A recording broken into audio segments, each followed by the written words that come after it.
Hello and welcome to your Fairy God Mentor.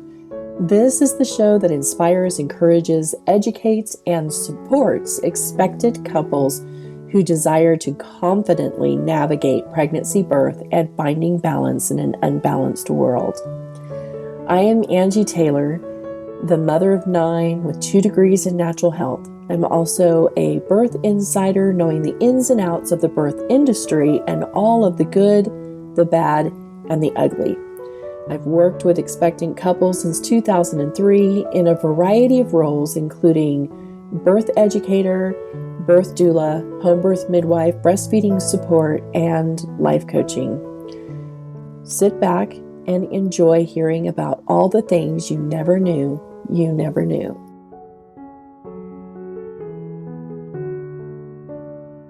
Hello and welcome to this episode of Your Fairy God Mentor. I am Angie Taylor, and today we're going to talk about prenatal nutrition. And you may think that you understand why it's so important, but I'm guessing that I'm going to shed some light on some information that you probably have not been told about prenatal nutrition. So the nutritional program that I teach my clients is Dr. Brewer Pregnancy Diet, which you can go and find more about that at drbrewerpregnancydiet.com. It's a website that is ran by Joy Jones. She is a registered nurse and well-versed in this pregnancy diet. So the primary purpose of the Brewer diet is to enable the increase of the pregnant mother's blood volume. So you have this tiny human in your belly growing and developing, and that tiny human needs blood just like you do. So for a singleton pregnancy, so just one baby in your uterus, the mother's blood volume needs to increase by about 60%. That's a lot. So this basically means for a woman who starts with a pre-pregnancy weight of about 130 pounds, 60% blood increase is an increase of about 2.1 quarts of blood. So she'll go from 3.5 quarts at the beginning of the pregnancy to about 5.6 quarts at the end of the pregnancy. Now, the reason that a pregnant mother's blood volume needs to increase by 60% is because in pregnancy, you are adding a new organ to your body. That's right, the placenta. As the placenta implants on the inner surface of your uterus, it secretes enzymes which dissolve the ends of the capillaries that it comes in contact with.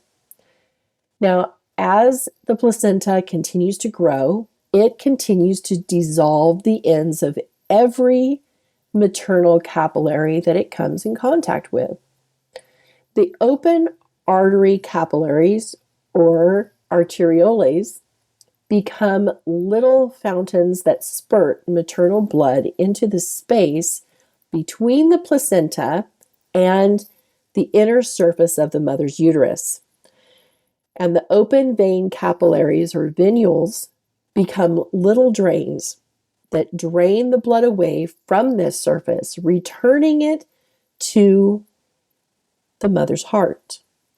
So through this process, a lake of blood is formed behind the placenta, a lake with a continual flow between these open maternal arterioles and the open maternal venules. In this way, an AV shunt is formed between the mother's arterioles and her venules behind the baby's placenta. By the end of the pregnancy, the mother's blood volume needs to have increased by 60% when dealing with just one baby in her uterus, just to be able to accommodate this lake of blood and all the needs of this new organ, also known as the placenta. So the purpose of this lake of blood is twofold. One purpose is to feed the placenta. The placental lake of blood is the only blood supply available for feeding the placenta. The other purpose is to feed the baby. The capillaries from the baby's umbilical cord float in this lake of blood.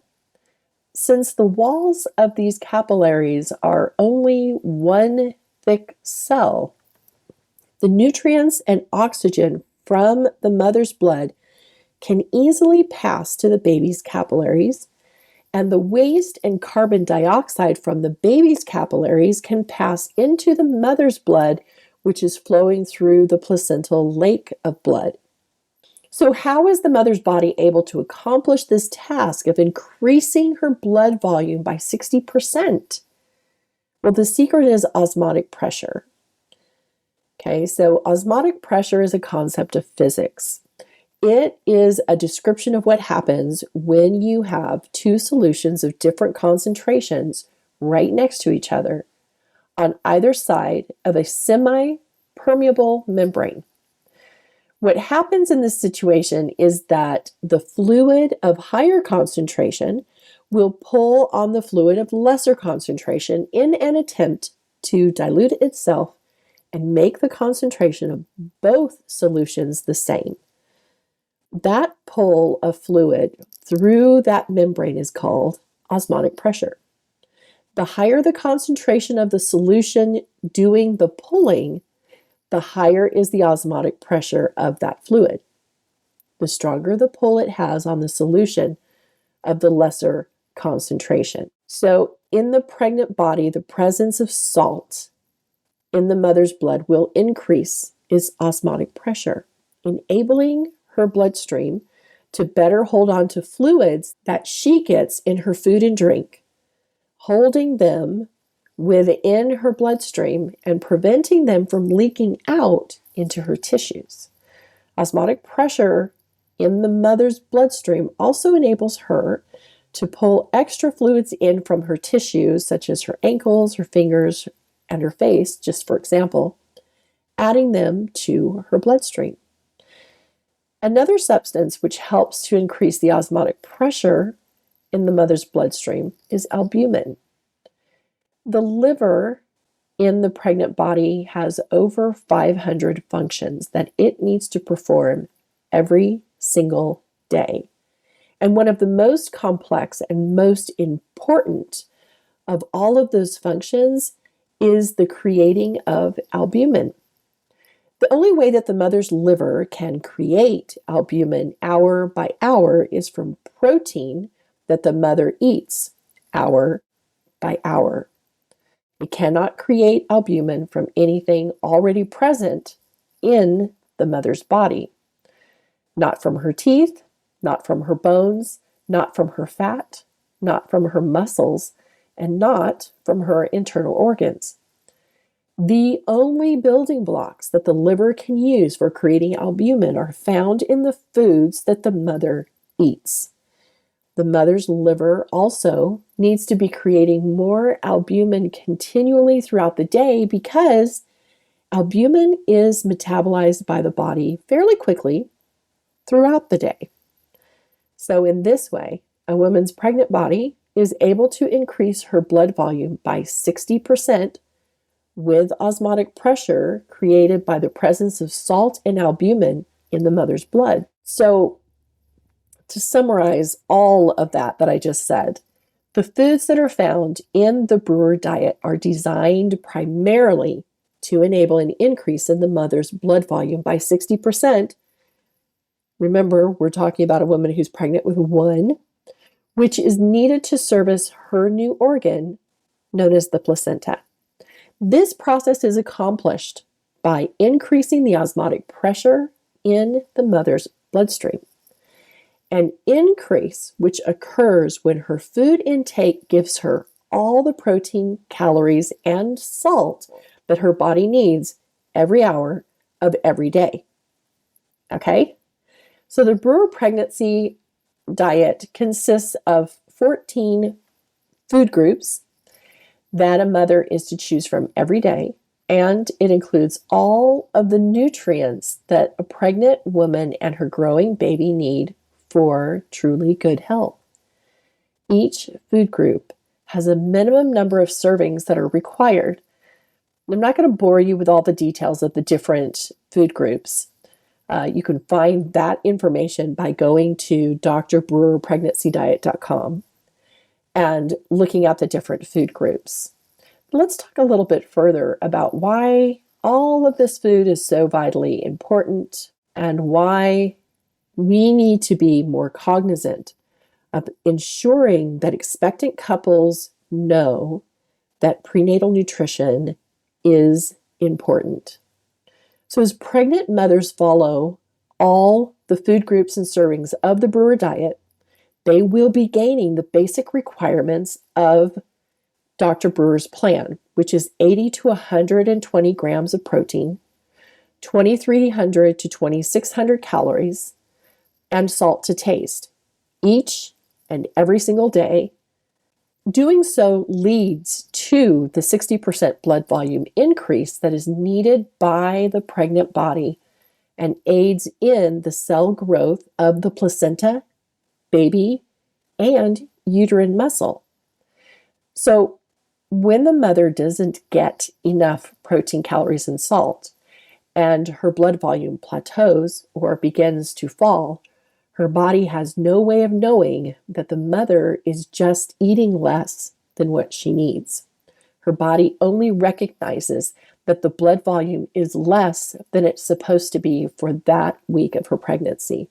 So her body starts the same coping processes that it uses when the blood volume is dropping due to hemorrhage. In that situation, the internal organs must be preserved at the expense of the limbs if necessary. You see, your body has a single goal, and that is to survive, even if it means impairing you in some way. So the kidneys produce an enzyme called renin, which causes a constriction of the arteries throughout the entire body. During hemorrhage, this response is very helpful. It is a stopgap measure, decreasing the amount of blood in the limbs to send more blood to the internal organs while help is on the way. Now, during pregnancy, however, when no hemorrhage is occurring, this blood vessel constriction causes a rise in blood pressure. And attempting to treat this rising blood pressure with salt restriction or weight restriction only causes the blood volume to drop even more, leading to further formation of renin and more blood vessel constriction, and the blood pressure continues to rise. Meanwhile, the kidneys are desperately trying to increase the blood volume by reabsorbing as much water and salt as they can from the fluid that they have filtered out of the blood. They return this reabsorbed fluid and salt to the circulation.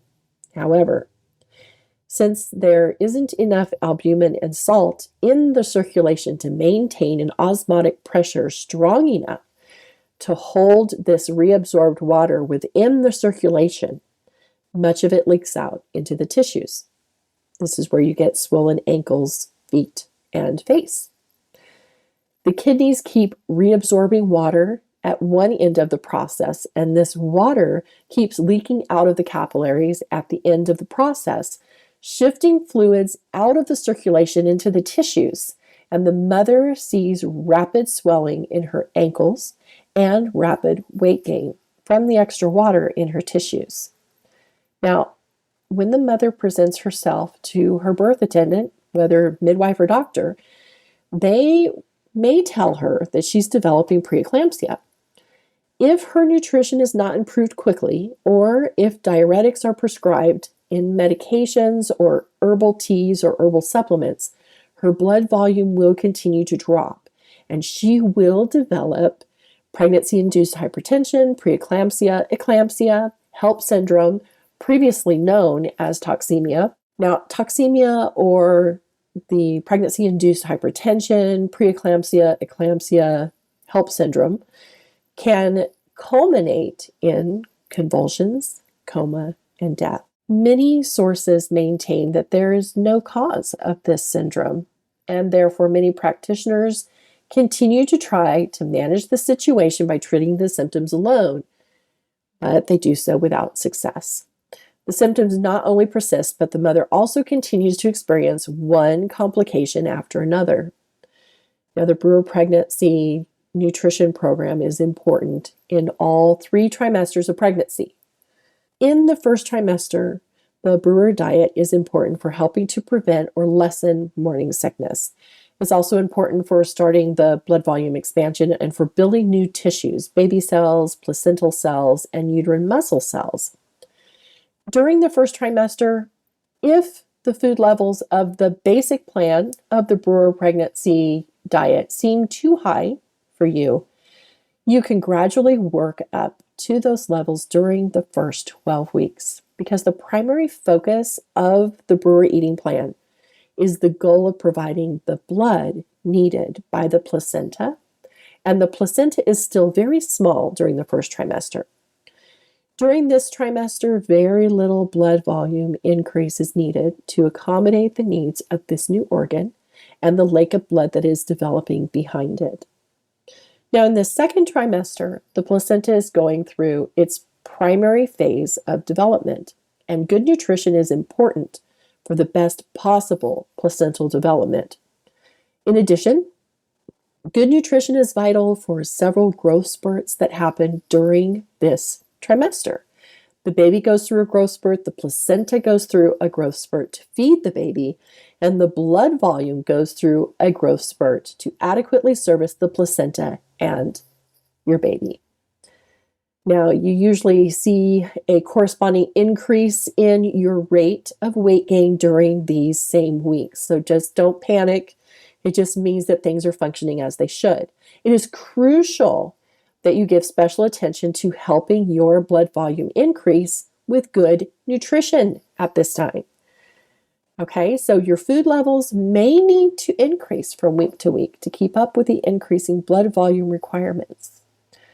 If your protein or calorie or salt intake happens to lapse during this time, you may start to experience the symptoms of pregnancy-induced hypertension or preeclampsia or intrauterine growth restriction or even premature labor. Early onset of preeclampsia can begin as early as 20 to 22 weeks, and it can progress to life-threatening conditions in a matter of hours. That is why it is crucial for you to be mindful of your nutrition during the second trimester. Now, in the third trimester, the blood volume is still increasing, although most of the increase occurred in the second trimester, and maintaining that increase will continue to help prevent preeclampsia. But in the third trimester, this diet is still important for helping to build fluid reserves for the birthing process and to make sure that the placenta is nourished well enough to keep functioning. It's also important to eat well because the baby's brain goes through its most rapid rate of growth in the last 2 months of the pregnancy.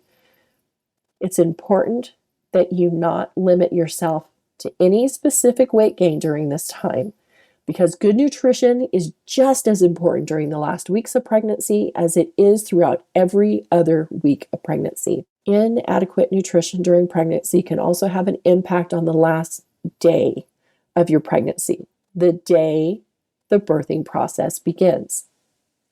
Inadequate nutrition can mean that a small baby is more difficult to push out than a large one would be. When the baby is small because of food deficiency, the uterus can also be malnourished and less capable of working well. The non-pregnant uterus weighs about 2 ounces, while the full-term pregnant uterus weighs about 2 pounds. Now, a well-nourished mother is helping to strengthen her uterus by adding about 1 pound and 14 ounces of new muscle cells to her uterine muscle. The pelvis is designed to stretch during the birthing process. The placenta produces hormones that loosen ligaments in the pelvis so that it can stretch as the baby is being born.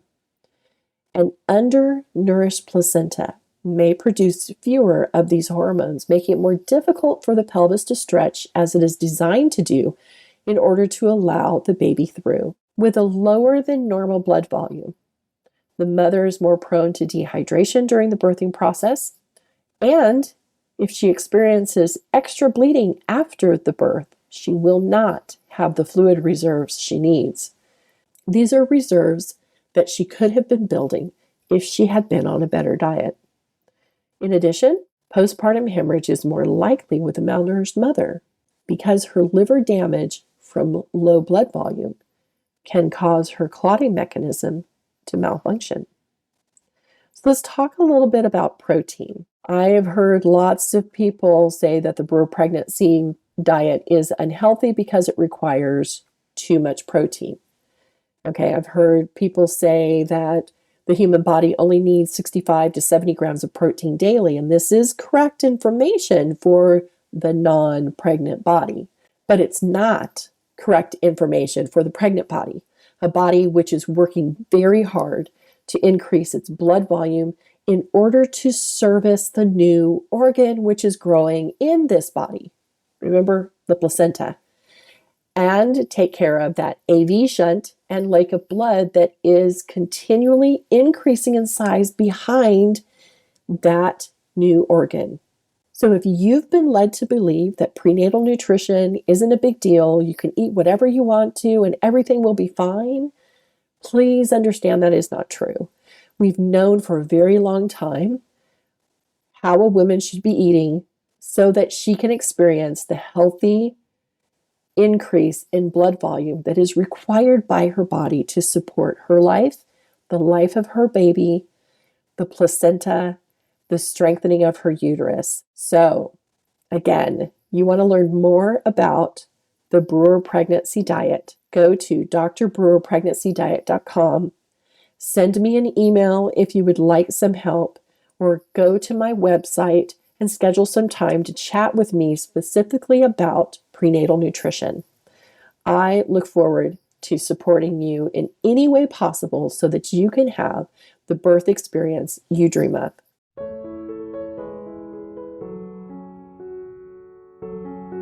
Thank you so much for listening to today's episode. To learn more about me, your fairy god mentor, simply go to angietaylorfairygodmentor.com.